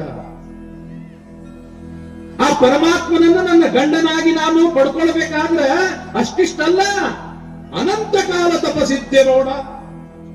ಯಾಕ? ಮಹಾದೇವಿಯ ಅವತಾರ ಅಂತಂದ್ರ ಒಬ್ಬ ಸಾಮಾನ್ಯ ಸ್ತ್ರೀಯ ಅವತಾರ ಆಗಿರ್ಲಿಲ್ಲ, ಬದಲಾಗಿ ಅದು ಪಾರ್ವತಿಯ ಅವತಾರ. ಪಾರ್ವತಿಯ ಅವತಾರ ಹಾಗೆ ಆಗಿದ್ದಲ್ಲ. ದಕ್ಷ ಬ್ರಹ್ಮನ ಯಜ್ಞದಲ್ಲಿ ಗಂಡನ ನಿಂದೆಯನ್ನ ತಾಳಲಾರದೆ, ಈ ಅವಮಾನವನ್ನ ಸಹಿಸಲಾರದೆ, ಆ ದಕ್ಷ ಬ್ರಹ್ಮನ ಯಜ್ಞದಲ್ಲಿ ಹಾರಿರ್ತಕ್ಕಂಥ ದ್ರಾಕ್ಷಾಯಣಿಯೇ ಪರ್ವತ ರಾಜನ ಮಗಳಾಗಿ ಪಾರ್ವತಿಯಾಗಿ ಹುಟ್ಟಿ ಬಂದಿದ್ದು. ಪಾರ್ವತಿಯಾಗಿ ಹುಟ್ಟಿ ಬಂದು ಒಂದಲ್ಲ ಎರಡಲ್ಲ ಅನಂತ ಕಾಲ ತಪಸ್ಸು ಮಾಡಿ ಮಾಡಿ ಮಾಡಿ ಪರಮೇಶ್ವರನನ್ನ ಒಲಿಸಿಕೊಂಡು ಮದುವೆಯಾಗಿದ್ದು. ಇದೆಲ್ಲವೂ ಕೂಡ ನೆನಪಿಗೆ ಬಂತು ಮಹಾದೇವಿಗೆ. ಅದಕ್ಕಂತಾಳ, ಹರನೆ ನೀ ಎನಗೆ ಗಂಡನಾಗಬೇಕೆಂದು ಅನಂತ ಕಾಲ ತಪಸ್ಸಿದ್ದೆ ನೋಡ. ಇಂಥ ತಪಸ್ಸನ್ನ ಮಾಡಿ ಮಾಡಿ ಪಡೆದುಕೊಂಡಿರ್ತಕ್ಕಂಥ ಪರಮಾತ್ಮನೇ ನನ್ನ ಗಂಡ ಹೊರತು ಈ ಪ್ರಪಂಚದ ಯಾರೂ ಕೂಡ ನನಗೆ ಗಂಡರಿಲ್ಲ. ನೋಡ್ರಿ ಎಷ್ಟು ಸಣ್ಣ ವಯಸ್ಸು ಮಹಾದೇವಿದು.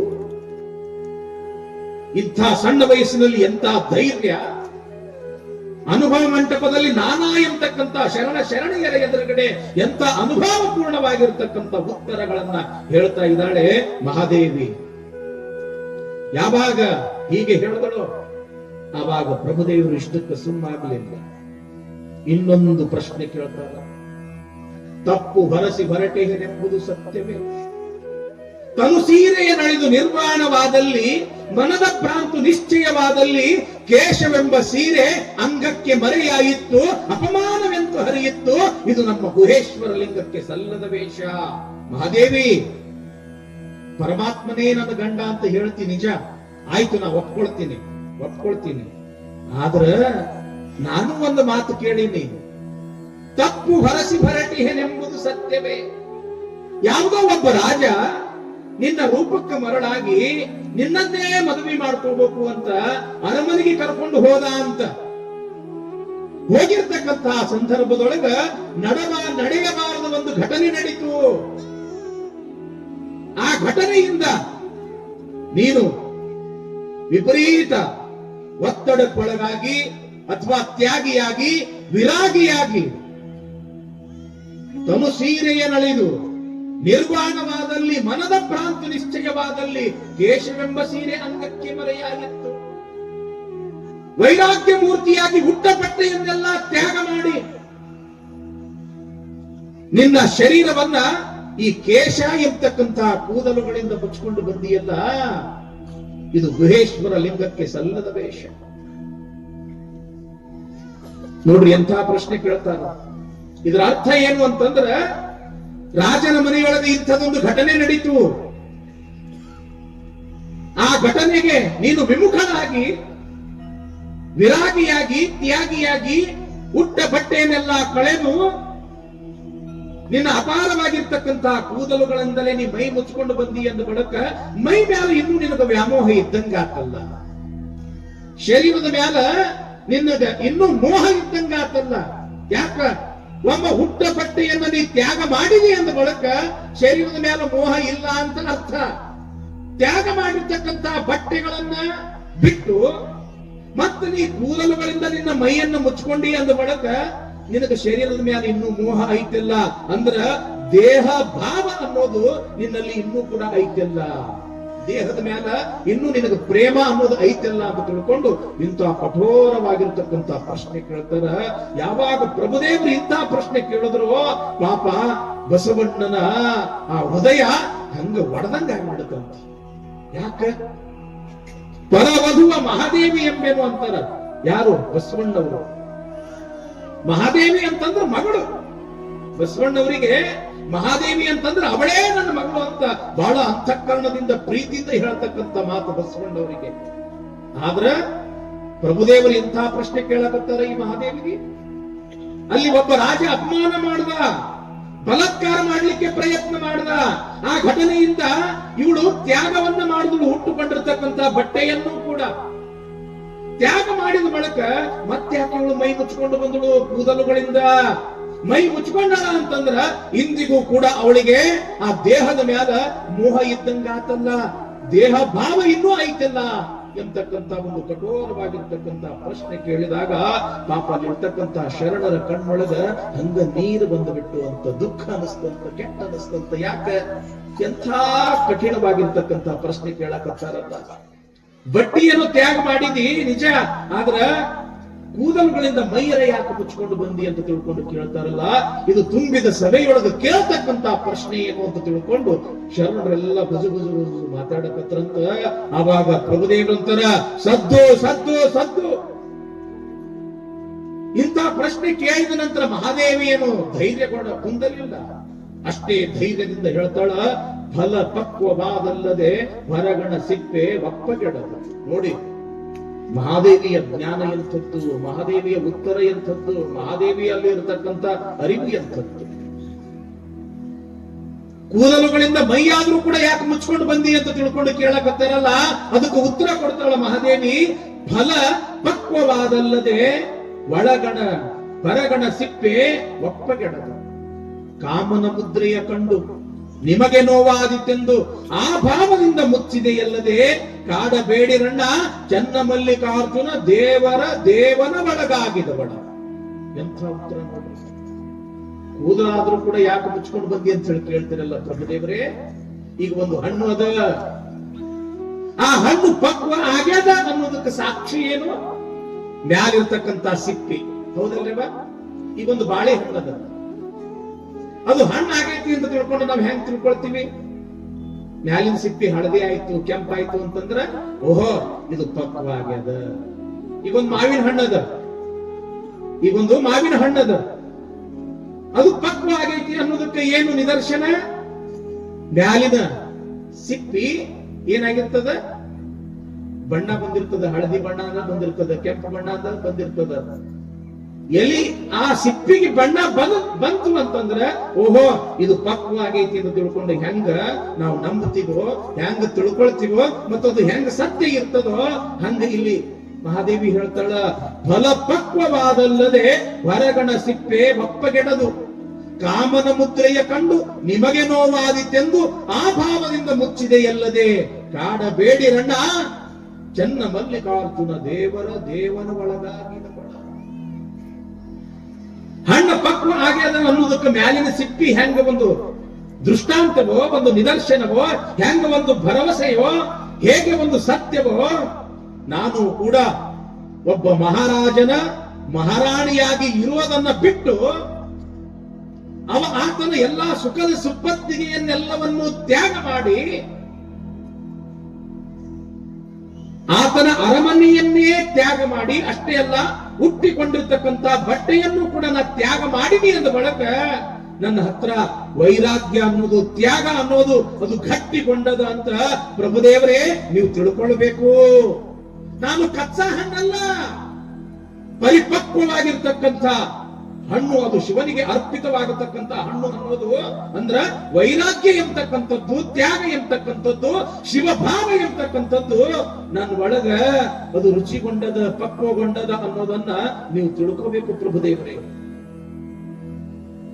ಇನ್ನು ಬಟ್ಟೆಯನ್ನ ತ್ಯಾಗ ಮಾಡಿರ್ತಕ್ಕಂಥ ನೀನು ಕೂದಲುಗಳಿಂದಾದ್ರೂ ಕೂಡ ನಿನ್ನ ಶರೀರವನ್ನ ಯಾಕೆ ಮುಚ್ಚಿಕೊಂಡು ಬಂದಿ ಅಂತ ಕೇಳಕತ್ತಿರಲ್ಲ, ಅದು ನನ್ನ ಸಲುವಾಗಿ ನಾನು ಮುಚ್ಚಿಕೊಂಡು ಬಂದಿಲ್ಲ. ಕಾಮನ ಮುದ್ರೆಯ ಕಂಡು ನಿಮಗೆ ನೋವಾದಿತ್ತೆಂದು ಆ ಭಾವದಿಂದ ಮುಚ್ಚಿದೆಯಲ್ಲದೆ. ಈಗ ಒಂದು ಹೆಣ್ಣೆ ಇರ್ಲಿ ಗಂಡೆ ಇರ್ಲಿ, ಅದೊಂದು ಪದ್ಧತಿ ಅದ. ಶರೀರ ವಸ್ತ್ರಗಳಿಂದ ಮುಚ್ಕೊಳ್ಬೇಕು, ಯಾಕ? ಅದು ಧರ್ಮ. ಶರೀರದ ಮೇಲೆ ಬಟ್ಟೆಗಳನ್ನ ಧರಿಸದೇ ಇದ್ರೆ ಅದು ವಿಕಾರಕ್ಕೆ ಕಾರಣ ಆಗುತ್ತದೆ. ಈ ಶರೀರದ ಮೇಲಿನ ಮೋಹವನ್ನು ಅಳೆದಿರ್ತಕ್ಕಂಥ ನಾನು ಕೂದಲುಗಳನ್ನಾದ್ರೂ ಕೂಡ ಯಾಕೆ ಮುಚ್ಚಿಕೊಂಡು ಬಂದೆ ಅಂತಂದ್ರ ನನ್ನ ಸಲುವಾಗಿ ಮುಚ್ಚಿಕೊಂಡು ಬಂದಿಲ್ಲ, ಈ ಪ್ರಪಂಚದ ಜನರ ಸಲುವಾಗಿ ಮುಚ್ಚಿಕೊಂಡು ಬಂದಿನಿ ಹೊರತು ನನ್ನ ಸಲುವಾಗಿ ಅಲ್ಲ. ಯಾಕ? ಕಾಮನ ಮುದ್ರೆಯ ಕಂಡು ನಿಮಗೆ ನೋವಾದಿತ್ತೆಂದು ಆ ಭಾವದಿಂದ ಮುಚ್ಚಿದೆ. ಮಹಾದೇವಿ ಅಂತಂದ್ರೆ ಸಾಮಾನ್ಯಳಲ್ಲ, ಸುಮತಿ ನಿರ್ಮಲ ಶೆಟ್ಟಿಯ ಸಂಸ್ಕಾರವಂತ ದಂಪತಿಗಳ ಮಗಳು, ಗುರುಲಿಂಗ ದೇವರ ಶಿಷ್ಯಳು. ಇಂಥ ಆಧ್ಯಾತ್ಮಿಕ ಸಾಧಕಿ ಬಸವಣ್ಣನ ಅನುಭವ ಮಂಟಪಕ್ಕೆ ಬರಬೇಕಾಗಿತ್ತು ಅಂತಂದ್ರ ಸುಮ್ಮನೆ ಯಥಾಸ್ಥಿತಿಯೊಳಗೆ ಹಂಗ ಬಂದಿದ್ರ ಏನಪ್ಪ ಇಷ್ಟು ಜ್ಞಾನ ಇಲ್ಲ ಈಕಿಗೆ, ಶರೀರ ಬಂದಿಟ್ಟು ಮುಚ್ಕೊಂಡು ಬರಕಾಗುದಿಲ್ಲ ಅಂತ ತಿಳ್ಕೊಂಡು ನಿಮ್ಮ ಮನಸ್ಸಿಗೆ ನೋವಾಗ್ತದ ಅನ್ನೋ ದೃಷ್ಟಿಯಿಂದ ಮುಚ್ಕೊಂಡು ಬಂದೇನೆ ಹೊರತು ನನ್ನ ಒಂದು ಮೋಹದಿಂದಲ್ಲ, ದೇಹ ಭಾವದಿಂದಲ್ಲ ಅಂತ ತಿಳ್ಕೊಂಡು ಯಾವಾಗ ಮಹಾದೇವಿ ಅಂತಾಳೋ ಭಲೆ ಮಗಳೇ ಅಂತಾರೆ ಬಸವಣ್ಣವರು. ಹೌದ ಮಹಾದೇವಿ, ಹೌದವ, ಹೌದು. ಏನು ಅದ್ಭುತವಾಗಿರ್ತಕ್ಕಂಥ ಉತ್ತರ ಕೊಟ್ಟೇವ. ಹಿಂಗ ಒಂದಲ್ಲ ಎರಡಲ್ಲ, ಒಂದರ ಮೇಲೆ ಒಂದು ಅನೇಕ ಪ್ರಶ್ನೆಗಳನ್ನ ಕೇಳಿದಾಗ ಅಷ್ಟೇ ಸಮರ್ಥ ಉತ್ತರವನ್ನ ಕೊಡ್ತಾಳ ಮಹಾದೇವಿ. ಆ ಪ್ರಶ್ನೆಯ ಉತ್ತರಗಳು ಒಂದಲ್ಲ ಎರಡಲ್ಲ 108 ಹೇಳ್ಕೋತ ಕುಂತೆ ಅಂದ್ರೆ ಇವತ್ತೊಂದು ದಿವಸ ಸಾಲುವುದಿಲ್ಲ. ಆದ್ರೆ ಮುಂದೆ ಕಾರ್ಯಕ್ರಮ ದೊಡ್ಡವರು ಬಂದಾಗ ಹೆಚ್ಚಿಗೆ ಬೆಳೆಸೋದಿಲ್ಲ. ಒಂದಲ್ಲ ಎರಡಲ್ಲ 106 ಪ್ರಶ್ನೆಗಳನ್ನ ಕೇಳಿದಾಗ ಕಟ್ಟು ಕಡೆಗೆ ಒಂದು ಮಾತಂತಾರ, ಅಲ್ಲಮ ಪ್ರಭುದೇವರು ಇದು ಲೇಸಾಯಿತ್ತು, ತುಂಬಿದ ಲೆಕ್ಕಕ್ಕೆ ಮತ್ತೊಂದ ಕಡೆಗಣಿಸುವಂತೆ, ಸ್ಥಾಣುವಿನ ಮರಿಯ ಚೋರನಂತೆ ಎಲ್ಲಿ ನೋಡಿದೊಡೆಯು ಗುಹೇಶ್ವರನೆಂಬ ಭಾವ ಒಂದಾಯಿತ್ತು.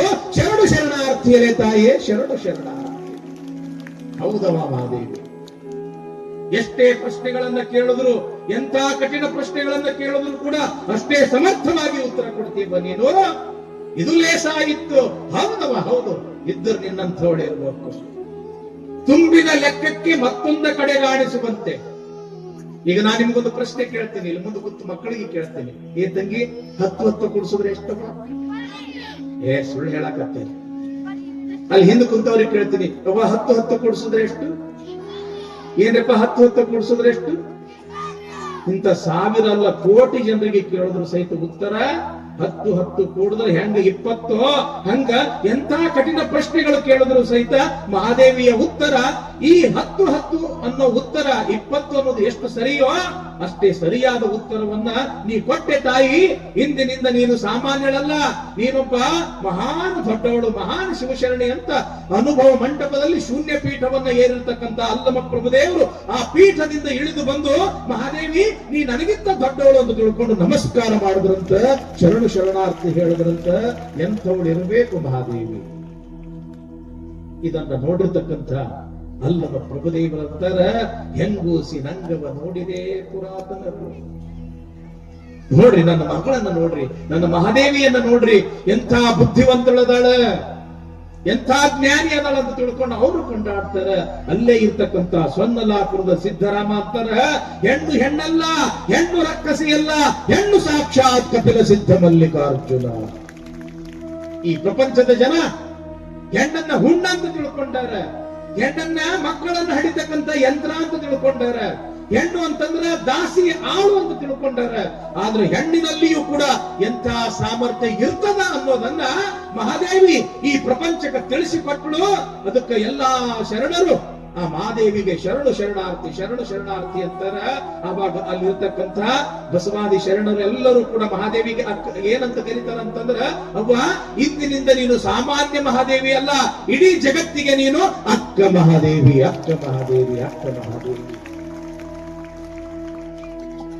ಈ ರೀತಿಯಾಗಿ ಆ ಕಲ್ಯಾಣದೊಳಗೆ ಎಲ್ಲಾ ಶರಣರ ಹೃದಯವನ್ನ ಗೆದ್ದು 4 ದಿವಸ ಕಲ್ಯಾಣದೊಳಗೆ ಇದ್ದಾಳ ಮಹಾದೇವಿ.